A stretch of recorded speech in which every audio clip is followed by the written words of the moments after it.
En ce jour de deuil national, jour d'obsèques de Jacques Chirac, 1 minute de silence a été respectée dans les écoles alsaciennes, comme partout ailleurs en France. Un temps de recueillement diversement apprécié par les enseignants. Ils étaient aussi invités à évoquer l'histoire d'un président que les élèves d'aujourd'hui n'ont jamais connu en exercice. Voyez ce reportage à l'école Paul Bert de Schiltigheim. Marie Coulon, Olivier Stéphane. La dernière fois qu'ils s'étaient recueillis, c'était après les attentats de Strasbourg. Aujourd'hui, voilà ces élèves de primaire à nouveau rassemblés pour saluer la mémoire de Jacques Chirac, qu'ils n'ont pas connu. Et pourtant... Ça m'a fait un coup de triste parce que c'est quand même un ancien président qui est mort. Et je pense que tous les Français sont moins un petit peu de la peine. De l'émotion pour un président que certains d'entre eux ont découvert en classe. À partir du début des années 1960, il commence sa carrière politique. Premier ministre de 1974 à 1976 sous Valéry Giscard d'Estaing.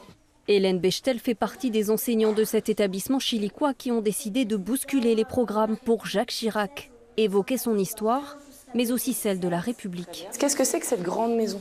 Nour. Très bien. Et c'est quoi l'Élysée? Ce sont déjà des CM2. Donc déjà, il faut accorder une grande place à tout ce qui est éducation civique. Et moi, ça me paraissait important puisque déjà à mon époque, je me rappelle que pour François Mitterrand, on avait également fait, quand j'étais élève, une journée d'hommage. Une journée symbolique plutôt appréciée. Ça m'intéresse parce que j'aimerais bien savoir qui a été président et est-ce que je l'ai connu par exemple. Mais aussi contestée par un syndicat enseignant qui dénonce une instrumentalisation de l'école. L'inspection académique s'en défend. C'est étudier la vie d'un président de la France, donc d'un homme d'État, d'un homme historique. Et puis je pense qu'il y a peut-être quelques confusions entre positionnement politique et positionnement républicain.